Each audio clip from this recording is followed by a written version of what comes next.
مجید۔ اللہم بارک علی محمد وعلی آل محمد کما بارکت علی ابراہیم وعلی آل ابراہیم انک حمید مجید۔ لائق سزی وقار ارباب علم و دانش اصحاب علم و فضل، اللہ رب العزت کا بے حد و بے انتہا احسان عظیم ہے کہ جس مالک کونین نے 3 مہینے کے قریب رسول پاک صلی اللہ علیہ وآلہ وسلم کی سفر معراج کے مکمل کرنے کی توفیق عطا فرمائی۔ اللہ رب العزت کا جتنا بھی اس پہ ہم شکر ادا کریں اتنا ہی کم ہے، اس لیے کہ کوئی کام بھی اللہ کی منشا کے بغیر ہو سکتا نہیں ہے۔ بے شک کیا خوشا رسول اللہ صلی اللہ علیہ وسلم کا سفر معراج آپ لوگوں نے سماعت کیا، اور ایک طویل وقت جو ہے نا ہم نے اس پہ گزارا ہے کہ رسول اللہ صلی اللہ علیہ وسلم مکہ مکرمہ سے جناب سیدنا جبریل علیہ السلام کی معیت میں، بلکہ جبریل حضور کی معیت میں یہ سفر اختیار ہوا، اور یہ سفر چلتے چلتے آخر یہ سفر رسول اللہ صلی اللہ علیہ وسلم کا وہاں تک آ کر اختتام پذیر ہوتا ہے، یعنی پہنچتا ہے جہاں رب نے یہ کہہ دیا ثم دنا فتدلی فکانا قاب قوسین او ادنی فاوحی الی عبدہ ما اوحی، کہ اللہ فرماتے ہیں وہاں تھے بھی ہم دونوں اور باتیں بھی ہماری تھیں، اب یہ ہمارا اندر کا معاملہ ہے، راز کی باتیں ہیں۔ کچھ باتیں وہ ہیں جو آپ کے سامنے ان کا اظہار ہوا، اور کچھ وہ ہیں جو رسول اللہ صلی اللہ علیہ وسلم نے اظہار بھی نہیں کیا، چونکہ حدیث طیبہ میں مسلم شریف کے مقدمے میں ہم نے اسی ہفتے میں وہ حدیث طیبہ پڑھی ہے رسول اللہ صلی اللہ علیہ وسلم کی۔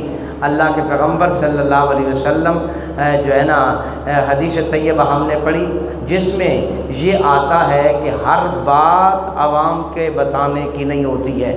اگر آپ ہر بات بتانا شروع کر دیں گے تو عوام کے ذہن کی سطح وہاں تک نہیں ہوتی جہاں تک ایک عالم کے ذہن کی سطح ہوتی ہے۔ نتیجہ یہ نکلے گا کہ آپ عوام یعنی لوگ فتنے میں مبتلا ہو جائیں گے۔ اس لیے جناب من رسول اللہ صلی اللہ علیہ وسلم نے وہ چیزیں امت کے سامنے شیئر کر دیں جس سے امت کو فائدہ تھا، اور وہ چیزیں جو خدائے ذوالجلال اور میرے آقا کے درمیان میں ایک راز تھا وہ امت کے سامنے شیئر نہیں کیا گیا۔ تو یہ ایک طویل سفر تھا جو ہم نے اختیار کیا، لیکن اس سفر سے نتیجہ کیا اخذ ہوتا ہے، آج اس کے اوپر میں چند باتیں آپ سے عرض کرنا چاہوں گا کہ اس سفر معراج کو یوں بیان کرنے میں تو ہر ایک بیان کرتا ہے، سفر معراج کو بیان کرنے میں نعت خوان اپنی نعت خوانی کے طور پہ بیان کرے گا، واعظ اپنے واعظ میں بیان کرے گا، خطیب اپنی خطابت میں بیان کرے گا۔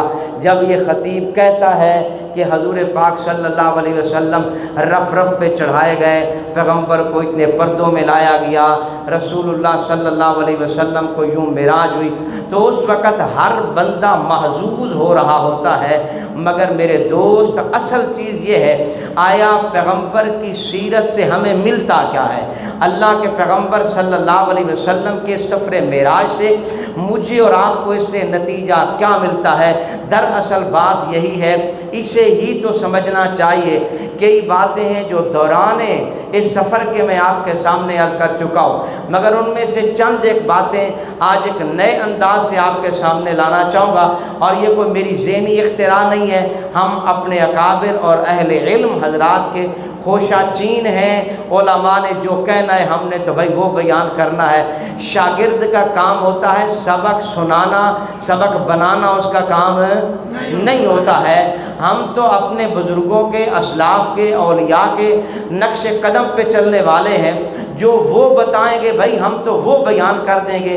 ہاں اتنا ہم ضرور جو ہے نا وہ کہہ سکیں گے کہ جو کہا ہے اس کا کہیں نہ کہیں ثبوت موجود ہے، کہیں نہ کہیں حوالہ موجود ہے۔ میں کہا کرتا ہوں کہ یہ کوئی مت ہمیں کہے کہ یہ تم نے کیا کہہ دیا، ہاں یہ ضرور پوچھے کہ جو کہا ہے یہ کہا، یہ لکھا ہوا کہاں ہے، اس کے بتانے کے ہم ذمہ دار ہیں۔ تو ارباب صاحب بات یہ ہے، توجہ سے میری معروضات کو سنیے گا۔ اللہ کے قرآن نے کیا کہا؟ سبحان الذی پاک ہے وہ ذات اسرا جس نے سیر کرائی، کس کو کرائی؟ اسرا بعبدہ، اپنے بندے کو سیر کرائی ہے، من المسجد الحرام الی المسجد الاقصی، مسجد حرام سے لے کر کے مسجد اقصی تک اس کو سیر کرائی ہے اپنے بندے کو۔ اللہ رب العزت نے یہاں پر جو بات کی ہے وہ سمجھنے کی ہے۔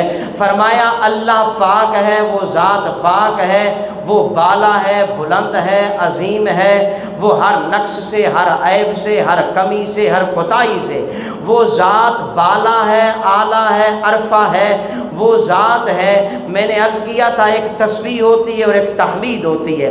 تسبیح اسے کہتے ہیں جس میں جو ہے نفی کا پہلو بیان کیا جاتا ہے، نفی کا پہلو جس میں آئے وہ تسبیح کہلاتی ہے، کہ خدا کا بیٹا نہیں یہ تسبیح ہے، اللہ کی بیوی نہیں یہ تسبیح ہے، رب کھاتا نہیں یہ تسبیح ہے، رب پیتا نہیں یہ تسبیح ہے، رب چلتا نہیں یہ تسبیح ہے، رب میں کوئی عیب نہیں یہ تسبیح ہے، اللہ میں کوئی نقص نہیں یہ تسبیح ہے۔ اور حمد کہتے ہیں جس میں اس بات کا پہلو ہوتا ہے، جہاں یہ کہا جاتا ہے جو رازق ہے وہ اللہ ہے، جو مالک ہے وہ اللہ ہے، جو خالق ہے وہ اللہ ہے، جو بیٹے دیتا ہے اللہ ہے، جو عزت دیتا ہے اللہ ہے، جو ذلت دیتا ہے اللہ ہے۔ تو جہاں یہ کہا جائے اللہ ہے یہ حمد ہوتا ہے، جہاں یہ کہا جائے کہ نہیں ہے نہیں ہے وہ تسبیح ہوا کرتی ہے۔ اللہ رب العزت نے سب سے پہلی بات کی ہے کہ اللہ نے بات ہم تسبیح سے شروع کی ہے، اس لیے کہ بات اصل میں تسبیح کی ہے، بات خالی حمد کی نہیں ہے۔ ارباب انصاف جس معاشرے میں میرے اور آپ کے پیغمبر نے قدم رکھا تھا، اس معاشرے میں نے آغاز میں آپ کو بتایا تھا، اس معاشرے میں یہ موجود تھا کہ اللہ مالک ہے، ایسا بھی لوگ مانتے تھے، یہ بھی موجود تھا کہ اللہ خالق ہے، اس کے بھی ماننے والے موجود تھے، اور یہ بھی وہ کہتے تھے کہ اللہ بیٹے دیتا ہے، بیٹیاں دیتا ہے، یہ بھی ماننے والے موجود تھے۔ لیکن معاملہ آگے یہ کھڑا ہوا تھا کہ نہیں کلا نہیں کر سکتا، کچھ ساڑھے اندر وچ حصہ بھی لگتا ہے، اس لیے تو وہ جا کر کے کبھی لات کو پوجتے ہیں، اس لیے تو وہ جا کر کبھی عزا کو پوجتے ہیں، اس لیے تو وہ جا کر کے کبھی بتوں کے سامنے سجدہ ریز ہوتے ہیں، اس لیے وہ جا کر کے کبھی مورتیوں کے سامنے وہ سجدہ ریز ہوتے ہیں، اور کہتے کہ آئے کہ لَيُقَرِّبُونَا إِلَى اللَّهِ زُلْفَىٰ، ہم نے اس لیے تھوڑا اس کو آ کر کے ماتھا ٹیکا ہے کہ اللہ رب العزت کے علاوہ یہ دینے والے نہیں، ہم یہ نہیں کہتے ہیں کہ یہ دینے والے، ہم تو یہ کہتے ہیں ساڑی سندا نہیں تے اناندی موڑدا نہیں، ہم تو فقط اس لیے اس کے پاس آئے ہیں کہ چلو ساڑی نہیں بنی تے ایدی تے بنی ہوئی ہے نا، تو اس کے سامنے جا کر کے تو رب نے اس بات کی نفی کی ہے کہ خبردار میں سبحان ہوں، میں پاک ہوں، خبردار میں سننے میں بھی کسی کو درمیان میں نہیں رکھتا ہوں، میں اپنی بات ماننے میں بھی کسی کو درمیان میں نہیں رکھتا ہوں، میں منوانے میں بھی کسی کو درمیان میں نہیں رکھتا ہوں، میں دینے میں بھی کسی کو درمیان میں نہیں رکھتا ہوں، میں لینے میں بھی کسی کو درمیان میں نہیں رکھتا ہوں، میں سلطنتیں لے لیتا ہوں تو کسی کے کہنے پہ نہیں لیتا ہوں، میں سلطنت دے دیتا ہوں تو کسی کے کہنے پہ نہیں دیتا ہوں، میں عزت دے دیتا ہوں تو کسی کے کہنے پہ نہیں دیتا، میں عزت کھینچ لیتا ہوں تو کسی کے کہنے پہ نہیں دیتا، میں کسی کے گھر میں بیٹیوں کی لائنیں لگا دیتا ہوں تو کسی کے کہنے پہ نہیں لگاتا، میں کسی کے بیٹے جوان اٹھا لیتا ہوں تو کسی کے کہنے پہ نہیں اٹھایا کرتا، یہ میرے اپنے اختیارات ہیں۔ تو جس معاشرے میں میرے پیغمبر نے کھڑے ہو کے کہا تھا وہ معاشرہ ایسا تھا جو رب کو تو مانتے تھے لیکن رب ذوالجلال میں کسی اور کو بھی شریک مانتے تھے، میرے خدا کے ساتھ کسی اور کو صحیح مانتے تھے، میرے رب کے ساتھ کسی اور کو بھی حصے دار مانتے تھے، تو میرے رب نے پہلے کہا سبحان اللذی، ارے اپنے ذہن کو کلیئر کرو، میں پاک ہوں، میں بالا ہوں، میں اعلیٰ ہوں، اپنے پیغمبر کو سیر میں نے کروائی ہے، میرا کوئی شریک نہیں ہے، میں نے اپنے پیغمبر کو یہاں سے بلوایا، بیت المقدس میں کھڑا کیا، میرا کوئی شریک نہ تھا، میں نے اپنے پیغمبر کو اٹھایا اور اٹھاتے اٹھاتے عرشوں کی سیریں کرواتا گیا ہوں، میرا کوئی شریک نہیں تھا، پھر میں نے جبریل کو روک دیا ہے، میں اپنے پیغمبر کو رف رف پہ اٹھا کے پھر آگے لے کے آتا ہوں، میرا کوئی شریک نہیں ہے، میرا کوئی سہیم نہیں ہے، اس لیے مکے کی دھرتی کے رہنے والوں یا قیامت تک آنے والے مسلمانوں، یہ یہ عقیدہ، یہ نظریہ، یہ سوچ، یہ فہم، یہ اپنے پلے میں باندھ کے رکھو، میں وہ رب ذوالجلال ہوں، نہ کرنے میں کسی کا محتاج ہوتا ہوں، نہ لینے میں کسی کا محتاج ہوتا ہوں، میں جو کرتا ہوں بھی اپنے اختیار سے کرتا ہوں۔ بولو یار، میں جو کرتا ہوں وہ بھی کیا کرتا ہوں؟ اپنے اختیار سے کرتا ہوں، اور جو نہیں کرتا ہوں تو بھی اپنے اختیار سے نہیں کیا کرتا ہوں۔ میں کسی کو دیکھ کے چلا نہیں کرتا ہوں، میں کسی کے کہنے پہ چلا نہیں کرتا ہوں۔ ہاں یہ الگ بات ہے کہ کچھ ایسے بھی ہوتے ہیں اگر مجھے یوں کر کے رب کہتے ہیں تو میں باتیں موڑا نہیں کرتا ہوں، جو میرے اپنے ہی کام ہوا کرتے ہیں۔ جیسے آپ نے دیکھا جناب ربیہ بنت معوذ حضور پاک صلی اللہ علیہ وسلم کے پاس آتی ہیں کہ میرے بھائی نے ایک صاحب کے دانت توڑ دیے ہیں۔ اللہ کے پیغمبر نے کہا بدلے میں تو دانت توڑے ہی جائیں گے۔ آ کر کے حضور کے پاس بیٹھتی ہے اور آ کر کے کہتی ہے یا رسول اللہ کیا میرے بھائی کے لیے آپ نے فیصلہ یہ کیا ہے؟ حضور نے فرمایا بھائی قصاص قصاص ہوا کرتا ہے، السن بالسن، دانت کے بدلے میں دانت توڑا جائے گا، ہاتھ کے بدلے میں ہاتھ کاٹا جائے گا، آنکھ کے بدلے میں آنکھ پھوڑی جائے گی، جو کرو گے ویسا ہی بھرا جائے گا۔ تو وہی بیٹھے کہتی ہے اللہ کی قسم کہ میرے بھائی کے دانت نہیں توڑے جا سکتے ہیں۔ اب یہ کہا تھا تو ادھر سے وہ لوگ بھی آ جاتے ہیں کہ جنہوں نے قصاص لینا تھا، آ کر کے حضور کو کہتے ہیں یا رسول اللہ ہم نے معاف کر دیا، ہم بدلہ لینا نہیں چاہتے ہیں۔ اللہ کے پیغمبر نے مسکراتے ہوئے کہا لو اقسم علی اللہ لابرہ، کہ اللہ رب العزت کا وہ احسان عظیم ہے مجھ محمد کی ذات پہ کہ میرے ماننے والوں میں رب نے ایسے بھی پیدا کر دیے ہیں، میرے کلمہ پڑھنے والوں میں رب نے ایسے بھی مجھے عطا کی ہیں، ایسے اللہ کے بندے، ایسے اللہ کی بندیاں، ایسے نیک صحابہ، ایسے صحابیات مجھے اللہ نے عطا کی ہیں۔ اگر وہ اپنے رب پہ زمین پہ بیٹھ کے قسم اٹھا دیتے ہیں تو میرا رب ذوالجلال ان کی قسم کو ویسے پورا کر دیتا ہے جیسے وہ چاہا کرتے ہیں۔ باقی میں کسی کا کوئی محتاج، بولو بولو کسی کا کوئی محتاج، میں ٹکے برابر محتاج نہیں ہوں۔ تو رب ذوالجلال نے کیا کہا سبحان الذی، اسے پکا کے آپ کو جانا چاہیے۔ معراج کا واقعہ ہمارے عقیدے کو ٹھیک کرتا ہے، معراج کا واقعہ ہمارے نظریے کو ٹھیک کرتا ہے، معراج کا واقعہ ہماری سوچ کو ٹھیک کرتا ہے، معراج کا واقعہ میرا اور آپ کا ایک نظریہ بناتا ہے، ہمیں اس سے عکس کیا ہوتا ہے یہی تو ہمیں لینا چاہیے۔ پھر رب نے سبحان اللہ کہہ کے آگے یہ فرمایا اسرا، میں نے سیر کروائی ہے، اور کروائی کس کو ہے؟ فرمایا میں نے اپنے بندے کو سیر کروائی ہے۔ بندہ روح اور جسم دونوں کا نام ہوا کرتا ہے۔ یہاں ایک بات کہنا چاہوں گا، اسے اپنے پلے میں باندھ کے رکھیں، مرزائیوں کا عقیدہ یہ ہے، مرزائیوں کا نظریہ یہ ہے، غلام قادیانی کی سوچ یہ ہے کہ حضور کو معراج تو کروائی گئی لیکن اس جسم کے ساتھ معراج نہیں کروائی گئی۔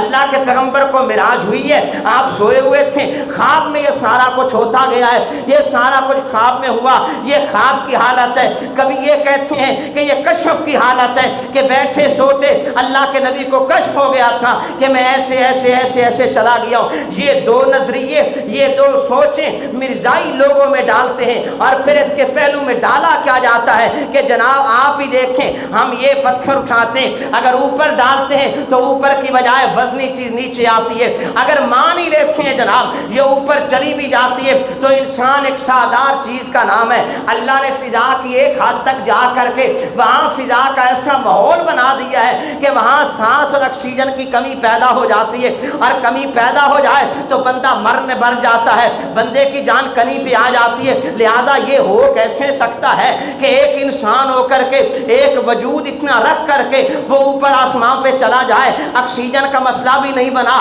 وزن کا مسئلہ بھی نہیں بنا، وہ آسمان پہ چلے بھی گئے۔ لہذا معلوم یہ ہوا کہ جناب یہ سب کچھ جو ہوا تھا یہ معراج ہوا، ہم مانتے ہیں معراج ہوا ہے، حضور عرشوں پہ گئے، مانتے ہیں کہ گئے، لیکن اس وجود کے ساتھ نہیں گئے تھے، وہ سارا خواب کا معاملہ تھا۔ ارباب انسان میرے رب نے اس معاملے کو بھی کلیئر کر دیا۔ میرے خدا ذوالجلال نے کہا میں نے اپنے بندے کو سیر کرائی ہے، اور بندہ خالی روح کا نام نہیں ہوتا ہے، بندہ خالی جسم کا نام نہیں ہوتا ہے، بندہ تب بندہ کہلواتا ہے جب اس میں روح بھی ہوتی ہے جب اس کا بدن بھی ہوتا ہے. آپ کا ایک بندہ مر جاتا ہے, مر جانے کے بعد آپ یہ نہیں کہتے کہ یہ جناب مولانا طاہر فاروقی صاحب پڑے ہوئے, آپ یہ نہیں کہتے یہ سردار صاحب پڑے ہوئے, آپ یہ نہیں کہتے یہ حاجی ملک خان چودھری پڑا ہوا ہے, یہ نواب پڑا ہے, وزیر پڑا ہے, صدر پڑا ہوا ہے. آپ یہ کہتے یہ اس کی ڈیڈ باڈی پڑی ہوئی ہے, اس لیے کہ آپ اس بات کو بتا رہے ہوتے کہ یہ صدر اس وقت تھا جب روح بھی جسم میں تھی, یہ سردار اس وقت تھا جب روح بھی جسم میں تھی, یہ مولانا اس وقت میں تھا جب روح بھی جسم میں تھی, یہ شیخ اس وقت میں تھا جب روح بھی جسم میں تھی, یہ چودھری اس وقت میں تھا جب روح بھی جسم میں تھی. جب روح نکل گئی ہے اب یہ چودھری نہیں رہتا ہے, اب یہ ڈیڈ باڈی بن جاتی ہے.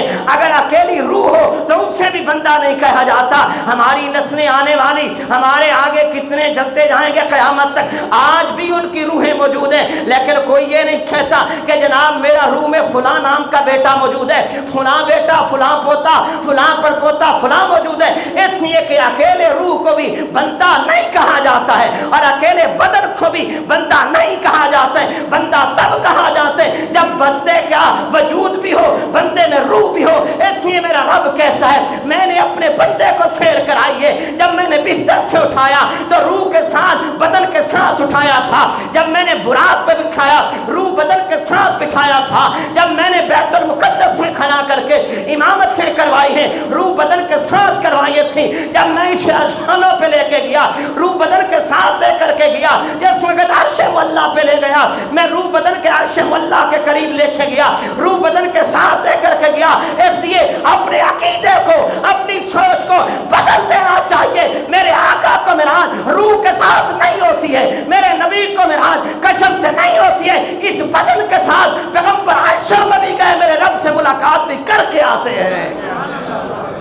سمجھے کہ نہیں سمجھے؟ بولو یار, کیوں ایسا کہا جاتا ہے یہ بھی سمجھیں تاکہ آپ کے نظریے کا میں تحفظ کر سکوں. آپ شاید معاشرے میں جائیں, آپ کو ہر جگہ مولوی نہیں ملے گا, کم از کم آپ کے ذہن دل و دماغ میں یہ بات ہونی چاہیے کہ چور آخر ڈاکہ جو ڈالنے لگا ہے اس کے بیچ میں کچھ ہے تو ڈاکہ ڈالنے لگا ہے نا, اس کو کچھ نہ کچھ بیچ میں غرض موجود ہے. اگر سامان نہیں ہوتا ہے تو کوئی بھی ایسا منہ کالا نہیں کرتا, آئے تالا بھی توڑے اور پتہ بھی ہو کہ بیچ میں ہے کچھ نہیں اور اپنے آپ کو چور بھی کہلوائے, اس کا کچھ نہ کچھ مقصد ہوا کرتا ہے. تو یہاں ان کا مقصد اصل میں کیا ہے؟ مرزائیوں کا مقصد یہ تھا کہ مرزائیوں نے یہ کہا کہ وہ عیسیٰ علیہ السلام جو جناب حضرت نبی پاک صلی اللہ علیہ وسلم نے کہا تھا کہ قرب قیامت ہوگا اور اس قرب قیامت کے قریب ایک عیسیٰ علیہ السلام تشریف لے آئیں گے. حضرت عیسیٰ علیہ السلام آئیں گے, دین کا جو نقشہ پہلے مٹ چکا ہوگا وہ آ کر کے سرے نو اس کی تجدید فرمائیں گے, دین کو پھر اپنی اصلی بنیادوں پہ وہ کھڑا کر دیں گے. تو مرزا قادیانی کی پارٹی نے یہ کہا کہ جناب وہ بندہ کون ہے؟ وہ عیسیٰ علیہ السلام, وہ میری ذات ہے, وہ وعدہ جس عیسیٰ کا کیا گیا تھا وہ میں ہی ذات ہوں. وہ عیسیٰ علیہ السلام جو تم تصور پیش کرتے ہو وہ عیسیٰ علیہ السلام تو دنیا سے جا چکے, وہ عیسیٰ علیہ السلام تو وفات پا چکے. اب یہ عقیدہ, یہ نظریہ, یہ سوچ اصل میں انہیں دینا مقصود تھا. اب اس کے پہلو میں ان کو ضرورت پڑی ہم معراج کا انکار کریں, چونکہ اگر معراج کو مانا جاتا ہے تو پھر یہ تسلیم کرنا پڑے گا کہ حضرت عیسیٰ علیہ السلام سے دوسرے آسمان پہ ملاقات ہوئی ہے اور روح اور جسم کے ساتھ ملاقات ہوئی ہے. حضرت عیسیٰ علیہ السلام ایک وقت میں پیچھے نیچے آئیں گے, یہ ماننا لازم آتا ہے. پھر یہ بھی کہنا پڑے گا ارے ظالمو تم تو یہ کہتے ہو محمد عربی اس بدن اور روح کے ساتھ اوپر نہ جا سکا, مگر روح و بدن کے ساتھ دیکھے عیسیٰ علیہ السلام آج بھی وہاں جو ہے نا وزیر اعظم ہاؤس ہیں یا صدر ہاؤس کا مہمان بن کے بیٹھے ہوئے ہیں, روح کے ساتھ بیٹھے, جسم کے ساتھ بیٹھے ہوئے. اس لیے اس نظریے کی وجہ سے انہوں نے معراج کا انکار کر دیا کہ نہ معراج کو جسم کا مانا جائے گا, نہ کل کو یہ سوال ہمارے اوپر آئے گا کہ انہوں نے جا کر کے حضرت عیسیٰ علیہ السلام سے ملاقات کی, عیسیٰ کے ساتھ باتیں ہوئی, روح مال جسد کے ان کے ساتھ گفتگو ہوتی رہی. اس کے پہلو میں انکار کر دیا گیا. یاد رکھیے عیسیٰ علیہ السلام کا اس وقت اللہ رب العزت کی قدرت سے آسمان پہ ہونا حق بجانب ہے. اللہ کا قرآن کہتا ہے میں نے اسے آسمان پہ اوپر اٹھا لیا ہے. میرا رب یہ کہتے وما قتلوہ وما صلبوہ